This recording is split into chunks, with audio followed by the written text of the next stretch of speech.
Welcome to Leading Church with Pastor Steve Kelly. We're aiming to create a space to talk through issues that all leaders in ministry face. We want to do it in authentic and transparent conversation that helps you as a leader feel connected and not alone. And today we have taken the time to interview Ron Luce, who many of you will remember from Acquire the Fire days. You'll love this interview with Ron Luce. He's got a great new vision to see 13-year-olds and that age group reach for Jesus. You're going to enjoy listening to all that he's got to say.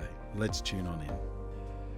Well, welcome to Leading Church with Pastor Steve Kelly, except it's not Pastor Steve Kelly today. We have a fantastic guest with us. It is our conference week here in Virginia Beach, and we have one of our speakers who just wowed the entire conference, and we said we have to get him into a room and ask him some more questions and find out some more about what this man is up to. And it is our pleasure to have with us today Ron Luce, who many of you would remember from Acquire the Fire, from Teen Mania, from so much of what has happened historically through, and I'm making you sound old, I don't want to make you sound old, but you have been, I don't think I have met a person here who has not said, I was at an Acquire the Fire conference or meeting or whatever somewhere, or I was involved in one of your missions trips. I mean, it's astounding the impact that you guys have had upon people from when? When did you start this thing? We started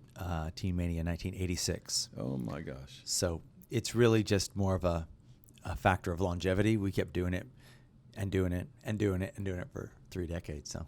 Oh, that is fantastic. In fact, I actually came over from Australia and visited you because we were so interested in what you were doing back then that we wanted to see what we could get, what ideas we could get a hold of and implement back in Australia. And now here we are in America. Wow. And it's a new season for you. Yep. There's something totally new that you are, which is not really new in one sense. It's a new, you're actually taking things to a whole new level, really, when it's all said and done. And you've started up Generation Next, and specifically you got, is it Project 13? That's right. And so this is a whole new season, and it's really, that's what you were talking to us about here at Wave Conference, and we were so blown away by some of the stuff that you were talking about in that whole session. And so, Ron, tell us a little bit about yourself, give us a little bit of history. Like, how did you get into working with young people? Like, it's been on your life the whole time. Yeah, it has. Well, I got turned on to the Lord at 16 myself. Okay. And then I went away to go to Oral Roberts University. I was still young, only 17 years old. I'm in university. Okay. I think I'm still young. I should still try to reach some young people. So I started doing some Youth for Christ and campus life things back when I first went to school, to university. And then when we graduated, the Lord really put it on our heart to reach young people here in America, send them to the nations, and do the best we could to present the gospel in a way that's easy to understand, but it's also not compromised. Like, give your all for the call has always been, the thread that's run through everything we've done. And in fact, for many years, we were perceived among all the other youth ministries, we're like the radical guys, because we expect people to live pure, not have sex till they're married, and read through the whole Jesus, Bible, and actually read the Bible, go on mission trips, and break up with their girlfriend or boyfriend if they're not godly, stuff like that. We just the Bible. So yeah. I mean, you visited Australia, if I remember correctly. You came over for a number of things that we had over there. So it's not just Australia, but you've really been involved in reaching young people across the world. So there must be hundreds of thousands of people, if not millions, whose lives have been transformed. The Lord has used you guys to actually do that. And that's a lot of grace, in spite of me, not because of me. And I really mean that, because I was even after I got saved, a mess in terms of, I don't know how to lead or manage, barely know how to preach, but just trying to, passion for young people.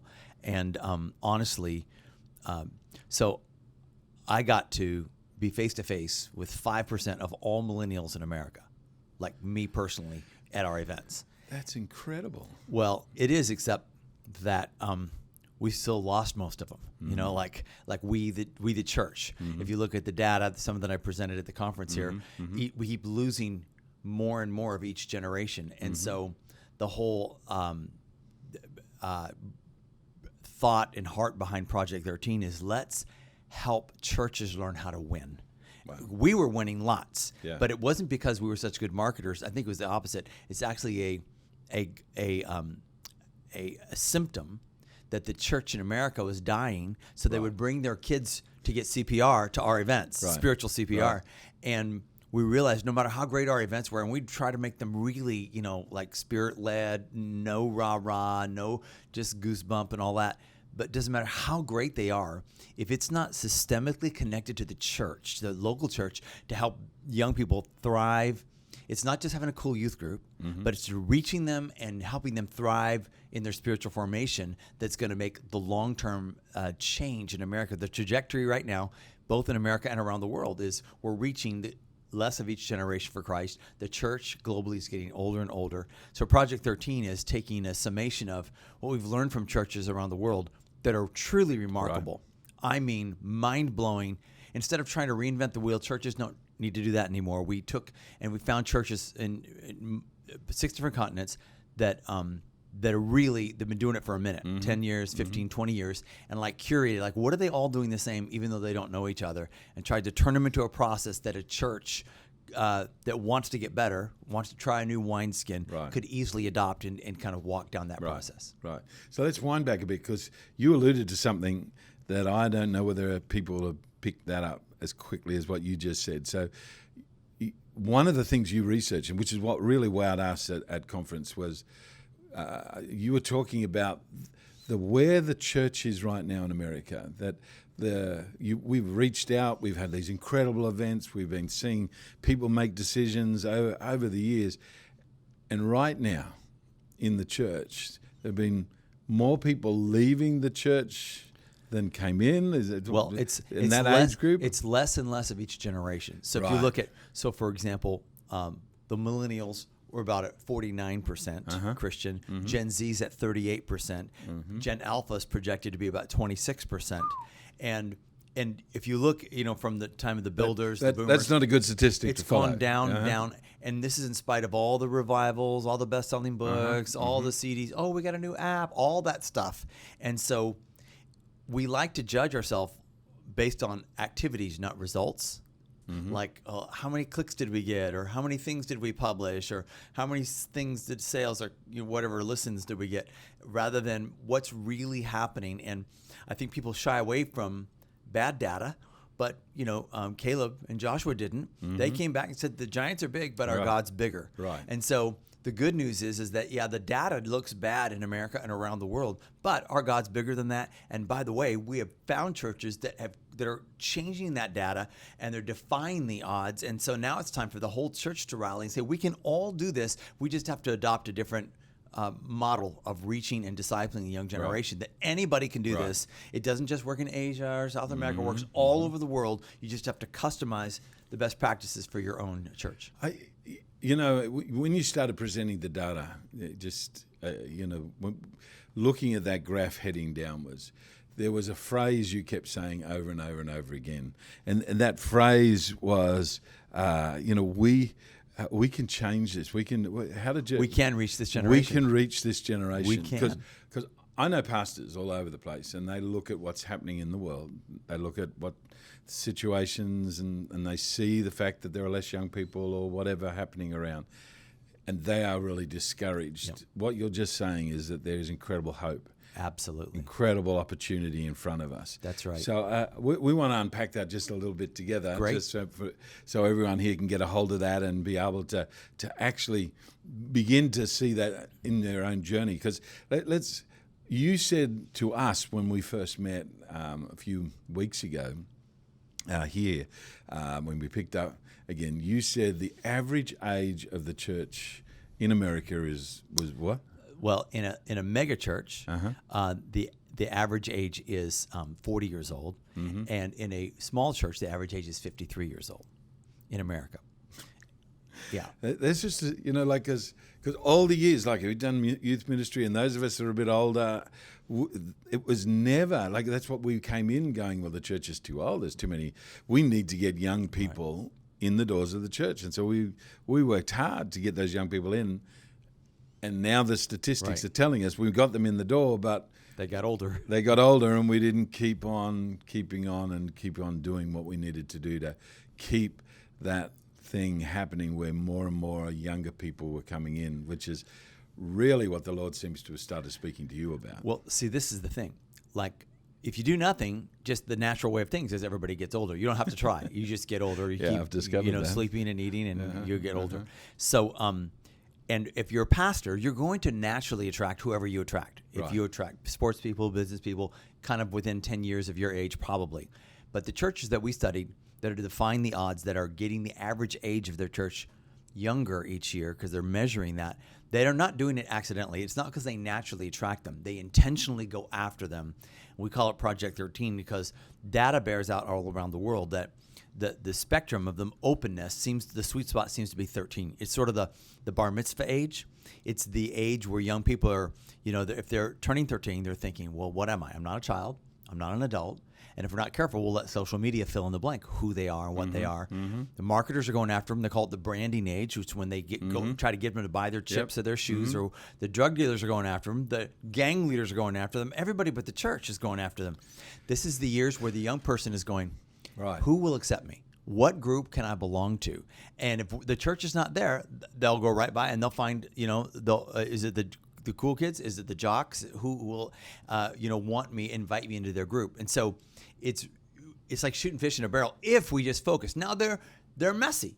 It's hard to go after 13-year-olds. And what do you do when you get them there? And I think we haven't known what to do with them, so we don't go after them. And so, anyways, the churches we found that have gotten smart about next gen ministry is let's go after them in the sweet spot when they're most likely to come at 13.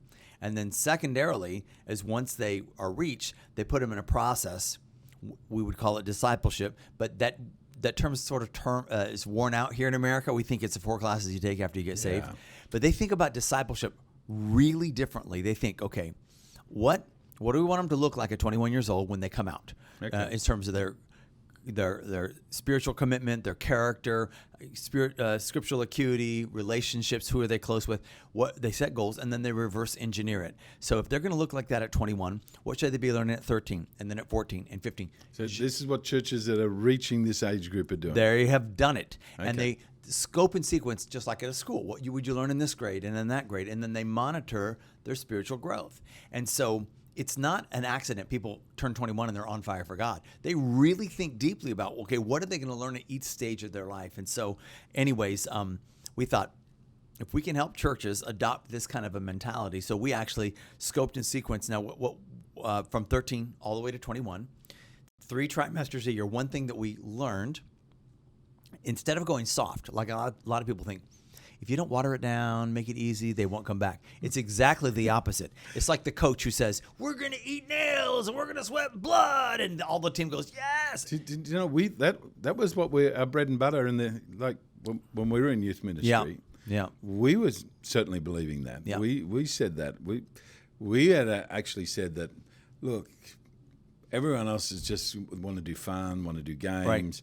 We want to disciple them. We want to turn them into an army of people that would reach people for Jesus. Come on. That's what we were doing 20, 30 years ago. Yeah. And it seems like we forgot something a little about that. So what we found, these churches are, instead of here's a little Bible study, here's one verse a month, they do like 12 weeks, a trimester, and then trimester 1, and then trimester 2, and then trimester 3, all the way, every year, 3 trimesters until they're 21. So think 24 trimesters.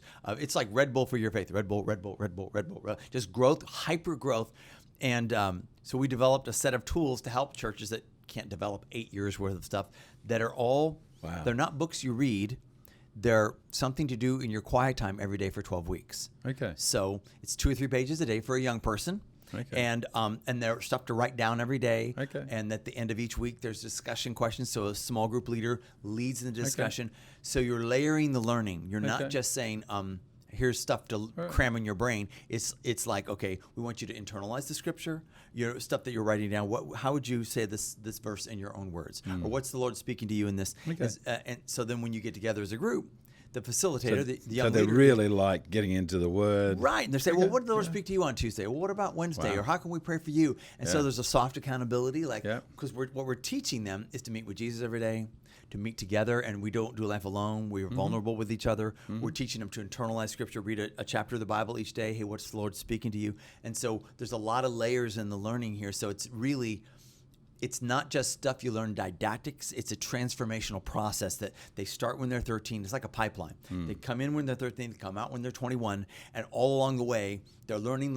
And after a year, we train them to be a disciple maker. So now they are training others and meeting others with others. I mean, you can see this. You're right in the thick of this, and you know. So one of the key things that you keep saying, that I keep hearing you say, is the need for us in the church, leaders in the church, to have a focus on these 13-year-olds and take them on this journey. Yep. And sometimes when people hear that, it's like, okay, well, it freaks them out. Like, it's like, how am I going to get a 13-year-old? Like, you seriously, like maybe they're a church of 50 people. You know, I've got friends at some of their churches, they're in the grey-haired situation, and they're the thought of them wanting to reach 13, they might go, yeah, we'd love to see more younger people in the church. In fact, you would have seen this as well. I mean, I wish I had $1 for every pastor and church leader I've met who employs someone to bring young people in the church, and then when they bring young people into the church has a hissy fit about it all. They're all just like, man, you know, my God, you know, we wanted young people, but we didn't want younger people. We wanted young people who behave like older people, you know. So as you said, it's messy. So you've got a program that you guys have put together, and which takes a lot of the stress out of that. And so I get that, and people can check that out on the website. I guess for most people that are listening, the first thing they're thinking, that how do I, as a pastor, it seems overwhelming to, how do I make this happen? Like, I understand we've got all this. So simple steps for a pastor who's now going to take his church through part of this journey. Does that mean that we're going to abandon older people, or what does that mean? Well, it's interesting. So, first of all, to answer your last question, no, old people are more important than ever before, and I'll tell you why in just a moment. Wow. Okay. There's hope for us. That churches that are really remarkable have figured out how to integrate the older with the younger generation in a even if you're not the youth pastor or in a youth group. So how a pastor starts. So we have a whole training process they can get it online or whatever. But first thing we train them to do is to train young people that you have that have leadership potential. Maybe they've got some character, they've been around for a while, and take them on a journey. We have Pathway to Leadership kind of series of books, as well as they can start the Pathway to Freedom. That's the beginning of the trimesters. And they start the process for 12 weeks. And they go through both of those books together. They're meeting with the youth pastor or somebody each week to have their small group. And after 12 weeks, now they've started a journey of their own growth, but also learning. In the leadership development, we're talking a lot about character, the 10 vital virtues of a leader. And so we're teaching them to live a life that's worth following, so that then when the church starts winning young people to Christ, you've got some disciple makers all ready to go. Okay. And these are the young people. Yes. So you're looking for 13, 14, 15, 16-year-olds in your church right now that have a modicum of character, and you don't promise them they'll be a leader, because you never announce, hey, we need leaders, and ask people to lift their hand. You get all the wrong people volunteering. But you have one-on-one conversations with them. Say, listen, we have a real vision, a real heart for the young people in this community. We think you could be a part of this, and would you be open to a leadership journey? We've got some requirements we're going to have of you, and so you invite them to come to kind of an awareness or a informational meeting. But it's by invitation only. You explain it to them, you give them the materials, and you start taking them on this journey. So every leader can do that. We need to make disciple makers, not just disciples. And truly what they're trained to do is rather than preach, you're not teaching them to preach, you're teaching them to facilitate a conversation. Right. Because one of the challenges people feel like, well, if we have small groups, what, a 15-year-old preaching to a 13-year-old? But they are going to speak heresy. They don't have to teach.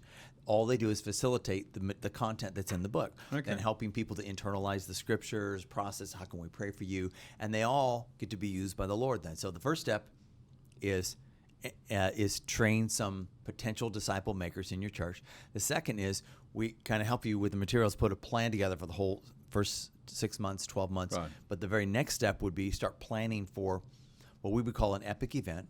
When we say Project 13, where it's not that your whole church is focused on 13-year-olds. It's just two times a year. That's good to know. Yeah. Because it sounds like when you start talking, because the intensity is like, we've got to get these 13-year-olds. We're thinking, are we shifting everything to focus on 13-year-olds? You're just doing 2 events a year, maybe one every 6 months, where you think about, so the churches we found that are the very best at this, they think about youth in a different way. It's not that we're trying to get the youth in our church on fire. We're trying to go after the youth in the community that are not in the church while they're most open to come to Christ. Right. And rather than trying to catch people who don't want to get caught, we're going after them while they want to get caught. They're going to get caught by somebody. So you do an event that's really geared towards getting 13-year-olds in the door. You get the whole church praying for the 13-year-olds. You do it one evening on a Friday night every 6 months or something like that. Do a big thing, give prizes away, so get them in the door. And once you're there, we teach churches how to have a slap your mama, God's in the house, Holy Ghost, amazing, very creative, engaging moment where young people, like the scales come off their eye, they come to Christ. So that'd be number 2. And then the third step, which is really important, is how do you then, once they come forward and they become followers of Christ, how do you get them into the pipeline of discipleship?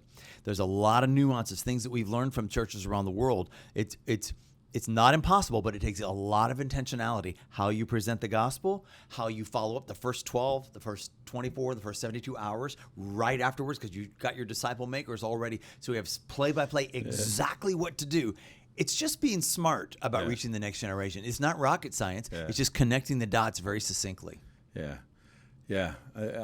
Just thinking through. There's so much in what you just said. Like presenting the gospel, and you had some comments about that. We hopefully will circle back onto that before we finish out today. But I just, again, going back to this whole process of if we think about it more holistically, I think, if I'm hearing you right, what you're trying to say is that as churches, we already have things happening for the people that are in our churches, and hopefully we're seeing those disciples being made, and we're reaching out and so on. But there's a group of people in our community, 13-year-old, according to the research you've been looking at, that's what I read and heard from you, is that 13 is the key age. That's right, isn't it? That where they'll make a decision. And everyone's going after those 13-year-olds except the church. Except the church. And part of that comes to the fact that, we don't even know how many 13-year-olds are actually in our community. Right. We don't even know where they are. We don't even know what they're looking at. We don't know, so that's some of the things that you're talking about. First of all, in that initial startup thinking about all of this, there's some of the things we've got to start changing and start actually getting our heart and understanding how to reach those people, where they are. Right. And so simple little things like using people with already in your church to be able to do some of that is what is where you're going from. Well, and it's really a different construct. So one pastor said to me, he goes, Ron, we go after every 13-year-old in the footprint of our church. I go, what do you mean by that? He goes, I'm not talking about 13-year-olds in our church. Of course we're going to reach those. But we think about any school represented that's near our church, or represented by anybody that comes to our church. If they go to that school, we're going to find out how many 13-year-olds are in that school, all those schools. That's our footprint. That's who we're going after. That's who we're going to get in the building at some point over the next year or so. And so it's a different way of thinking. Targeting all those kids. Exactly. That's it. That's a target market, really. Wow. And how do parents, like some parents are like, I don't want my kids hanging out with those kids. What do you do about that? Well, so this is the deal. Okay.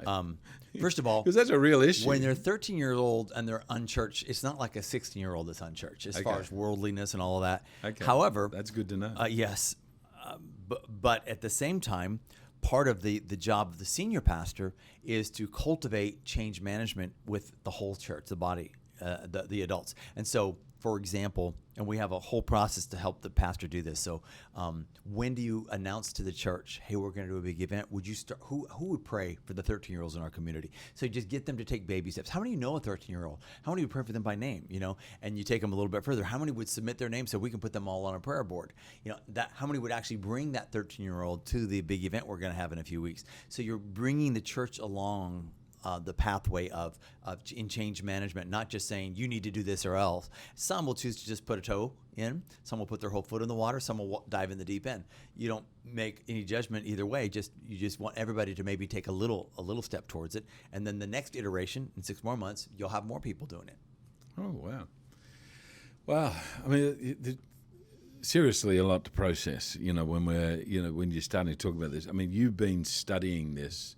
You've been doing the research. You did your doctorate in this? Yep. Is that what you're doing? Yep. I mean, you visited how many churches? We found about a dozen around the world, and we keep finding more that we're continuing the research. Even though my dissertation is finished, we keep researching and learning more and more. And so Project 13 is more like a platform where we all learn from each other. Churches that are really good, they want to learn more, and churches that don't know anything, they want to learn. So everybody's learning from each other, and rather than thinking we have to go to Mount Sinai and get the 10 Commandments ourselves, like we can all learn from each other. Every industry does this. Why wouldn't we do that? Wow. Learn best practices. I mean, that's the heart of the Wave Collective. We really do want to learn from one another and learn from what other people are doing and get some of those great ideas and really, tease them out and figure out how we can apply them in our situation and circumstance. So again, I'm just trying to, because even for me, I'm thinking about church, I'm thinking about all the great stuff. It would seem to me that we're going to have to put some resource, financial resource, physical resource, into this sort of project. What do you say about that? Well, I would say we're all spending money on something, So, only got so many minas to spend. Shouldn't we have the best ROI, return on investment, that kind of thing? And so I would argue, whatever you're already spending in youth ministry, what if you could have twice the impact or 10 times the impact? Because it's just using your resource, and it's not just money, but it's volunteers' time, it's youth pastors and things like that. And it might say cost some money for you're doing an event every 6 months, okay? But you're probably spending money on other things anyway, so you could reallocate. As far as the materials, the growth materials, what we encourage pastors and churches to do, because there's trimester 1 for people that first come to Christ or that just begin their leadership. That would be the only one that you buy for them. After that, we teach the young people that you ought to invest in your own spiritual growth. Yeah. Okay. So on trimester 2, you're spending $10, whatever the church is charging for the materials, for trimester 2 and 3 and 4. So it's a self-funding thing, and whatever you value, you pay for. If you want Nikes, you'll buy them. You want an iPhone, you'll buy it. And so kids, teaching them to invest in their own spiritual growth. The churches you're looking at, the ones that are doing this, who are obviously a lot further down the track. I mean, so... Some have been doing it 10, 20 years. Yeah. I mean, that's who we learn from. It's really interesting. They're all biblical ideas, but they've synchronized them. So, the reaching and the discipling, and they're all smart ministry principles, but they're very, very synchronized. And so they get a lot more fruit in the kingdom as a result. So the average church that's maybe just hearing what we're talking about again comes back down to you think, man, that's a lot of change management process. What are some practical, simple things just someone could start out doing? Like, would that be just do some research to start with, see how many people you're missing out on? Would that be? They could do that. It's easy. It's not hard to find out data about your own demographics in your own city. The U.S. Census has, the age group and everything. You can find out how many 13-year-olds are in your city or in your town right now. Start praying for them. So that's a really simple thing. It's isn't a it? very you can do it like in 30 seconds. Yeah, you can do that for sure. But I would say, in youth ministry in general, we the body of Christ, haven't been really smart Like we've done stuff. Oh, have an event, have a guy with a tattoo, have somebody really attractional of it, and like we do stuff, and it's sort of like Pigpen, like in the old Peanuts comics. We like a lot of flurry, a lot of stuff going on, but and a lot of times when you start talking about data, leaders or people in the past would say, "Well, Ron, do you know how much money we spent, or do you know how many we had at camp?" And we need to talk about not what our initiatives were, but what are the results? Like what's really happening in culture as a result? And so, yeah, we can really can make a huge impact on the young generation. And it really takes senior pastors who are listening right now. It's not getting a cool youth pastor. It's not getting a guy who's really charismatic. I think that's the big If point. you love, and I bet a lot of people listening to this used to be youth pastors, and right. you don't even have to be the kind of youth pastor you used to be. You don't have to try to be young or anything. If you have a heart, you love young people, this is a process-oriented system, not event. Event being, hey, youth pastors trying to get kids there, so they're juggling swords. Hey, I'll set myself on fire. Hey, I'll shave my head. All these crazy things to get kids in the door. Yeah, we tried that. We've done that a few times. We've been doing all these things, and we keep losing more of each generation. So why don't we look at what's really working? And so, anyways, it's really hopeful. So find out how many 13-year-olds you have. What about what's the average age of the church you're in? We encourage all churches to start measuring. Now, I would say a lot of churches might have an idea. Oh, I think it's this. We'll find out what it is and where did you get those numbers? Because if it's membership rolls, those could be dated. They may not be current. We suggest every 6 months do something. It's so simple. It's like the easiest measurement you'll ever find. Have anybody 13-year-old and up hold up their phone and scan a QR code every 6 months. And in 10 seconds, you'll know the average age of the people in that room. So what's on the QR code? And the QR code, you'll link to a Google form it says, how old are you? They put their age in there, and it goes immediately to a Google sheet, like a spreadsheet that you guys have, and you'll see in 10 seconds what the average age is in that room. And then you do that every 6 months because you want to know the trend. Is it getting a little bit older or a little bit younger? And then you can compare it to other churches, the national trends, global trends, things like that. But that whole thing in business, what gets measured gets done. Mm-hmm. Most churches have not measured this. No. And if they do, they don't know the trend. Yeah. Or if they do, they don't know where the number came from. It's from membership rolls. But if you know who's there, then you'll know. And we say from 13 and up because at 13, you don't have total control, but you have some control of your life. You can go to the movies, you can go to the mall, you can go to church with a friend or something like that. So if you're going after them, you want to start measuring from that age and up. And I come back to these event things, I guess. I mean, are there other things you would do, that ideas that you've got that would reach out to 13-year-olds that are unchurched in the community? Well, we suggest doing. Because let me clarify. Go ahead. When you'd say an event to me, I'm thinking bands, lights, trying to get thousands of people. Is that well, the? It really depends on the size of the church. So we have a number of churches that have started the early adopters, and they're doing this. So some churches, not very big churches, 100, 150 people in their church in the middle of nowhere, Michigan or Kansas or something like that. And so they'll do their Epic event was maybe 200 kids because they're in a small town, right? So Epic has not as much to do with the size, although you want more people there, but as what happens there. Like they come away and they go, oh my gosh, this changed my life. I will never forget this. And so we walk them through, we've done hundreds of events, Acquire the Fire and other events, stadiums and all that. And we walk them through a whole teaching kind of a process on how to make your event epic so that every 3 or 4 minutes, something different is happening. Right. There's an illustration. There's something that makes the scripture come alive, how to do an altar call, really big on how they present the gospel, because there's a big connection between the gospel that is presented and the likelihood of somebody getting discipled. Yeah. So you're saying, you keep saying about that. That's something that when we present the gospel, we need to actually. You said, was it you that said John 3:16? Was that you? No, that was. But that's that concept, isn't it? Well, so a few years into our events, I started really thinking deeply about the altar calls I was giving because I'm thinking whatever I'm asking them to do, they're lifting their hands, they're coming. I better know what I'm talking about. I'm hearing all these people, every TV preacher everybody ever heard, talk about accepting Christ and all this. Yeah. And I started thinking, wait a minute, this is where the journey started. Like, wait a minute, I can't find accepting Christ in the Bible. I start talking to mentors, people like Pastor Jack Hayford, who was on our board for many years. And it's like, it's not in the Bible, right? And I'm not the first one to think of it. Tozer said it. Other people have said, But what happens is, as Christians, as preachers, I know if you're listening, you're probably a preacher. We have all kinds of ways of talking about Jesus. Have you accepted him? Do you have a personal relationship with him? Have you born again? Mm-hmm. Do you believe in your heart, confess with your mouth? All these different things. Yeah, because the Bible does that. The Bible presents a very multifaceted way. But we interchange those things so much, and we confuse the hearer. Right. No, we're sort of confused ourselves, not really, because we kind of know what it means. But the hearer who's unsaved, they don't. Born again, whatever that thing is. So I started looking at what's the most common way that Jesus talked about. The Bible talks of all these things, but the most common way Jesus talked about it, a human getting connected to his Father, was follow me.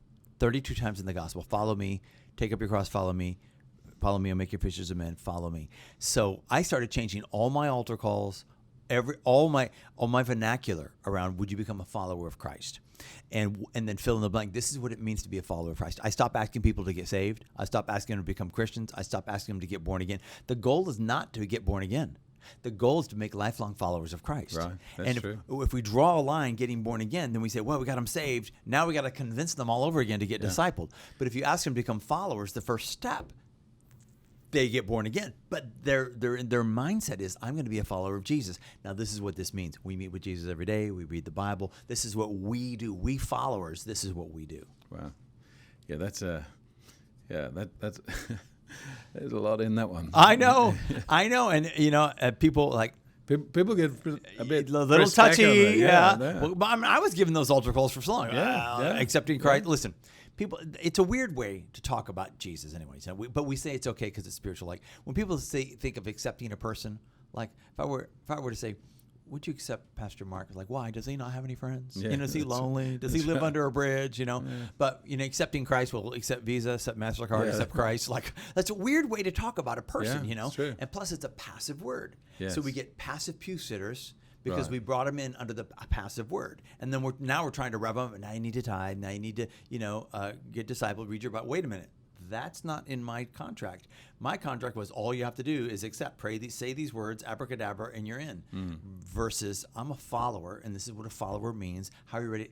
How many of you are ready to let go of your life and say, I'm going to be a follower of Jesus? Right. And so it makes it way easier when you're having the next conversation. I'm so glad you're a follower. I want to help you follow Jesus, and this is what we're going to do together. Wow. Yeah, let's go back to the epic events.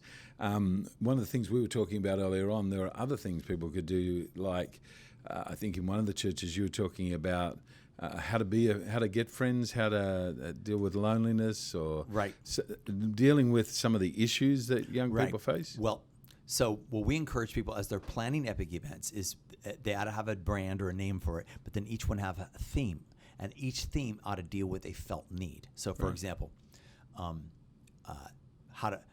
loneliness. We're going to teach you guys how to make great friends. Everybody wants to have a friend, and so your message to the community is, even to the adults who have 13-year-olds who are afraid because they know the culture is coming after their kids. Hey, we're doing this big event. The theme is making friends in a lonely world, or whatever the thing is, and we're going to teach your young people how to have real friends and not just have fake friends online. And so some churches that have started this, what they'll do, they'll come up with and each event is a different felt need, but they'll come up with the felt need, the theme for that event, and then they will market, do advertising on Facebook. Pay for ads to parents saying, hey, we're doing this thing for 13-year-olds. If you have a 13-year-old, why don't you consider bringing them?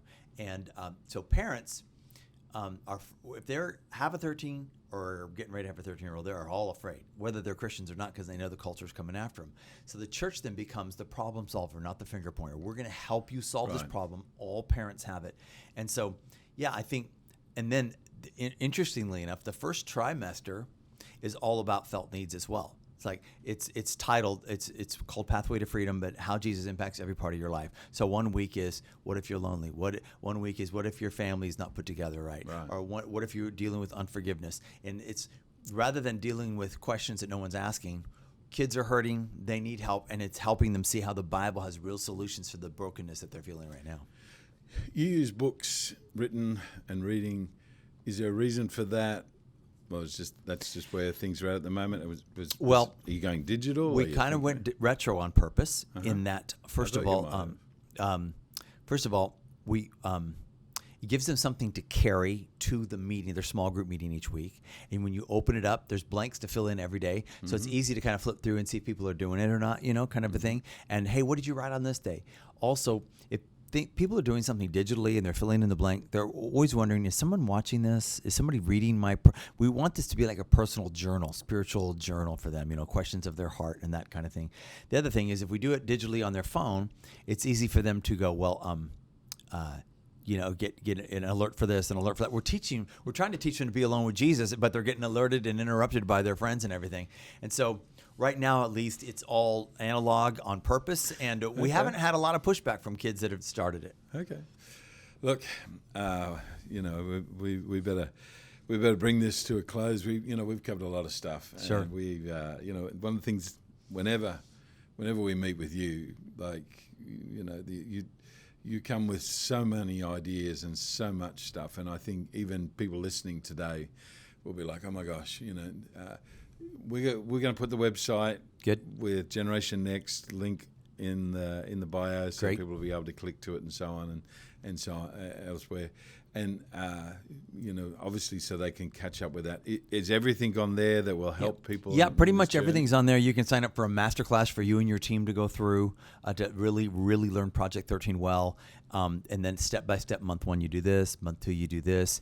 If you have specific questions, you can email me. I'll give you an email, ronluce100@gmail.com. All right. And you better say that again because you say it fast.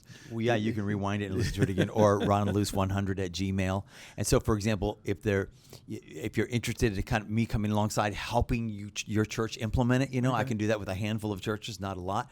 But anyways, I'm really looking for those that are eager to adopt a new wineskin, a new way of doing it. We're doing something. We might as well do something that, was more highly leveraged and make a big impact. I mean, I guess the moral of the story, what we're really saying is, if we want to see the church continue to expand and continue to grow, there is a way for that, but we need to intentionally make look at ways of reducing the average age in our church. That's right. That ought to be one of the measurables, one of the KPIs that we as church leaders should be looking at. And That's right. Whatever way we do that, whether we lock into what you're doing or whatever, but the concept behind it of reaching 13-year-olds and taking them on that journey, so we can see that that age groups continually to grow, so that we don't have the drop off that we've experienced. That's right. In the last 20 or so years. That's right. Then there is a lot of research out there. Barna's put out research. There's all different ones that are out there actually telling us this stuff. Yeah. And there's a part of you that I pick up that is like waving a red flag. You're pressing the button on every front trying to say, hey. Yeah. And it's a message of hope for pastors that know that something needs to be done, but they don't know what to do. Well, now it's not my opinion. I wish they were my ideas. It's just that what I noticed and curated from these churches, and it's right there in the Bible. So God gets all the credit for it. It's just these churches have figured out a way of synchronizing them. And so there's a message of hope. We can do this, and we can do it in an excellent fashion that we can all be proud of. And so please, I invite you on the Project 13 journey. That'd be great.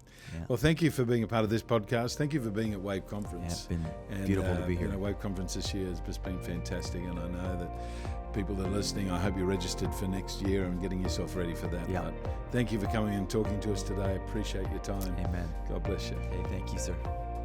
Well, thank you for joining with us today. Make sure you tune in every month for our in-depth conversations with Pastor Steve on Leading Church. Make sure you give us a like and tell your friends about us, because we would love to help them step up into everything God has for them.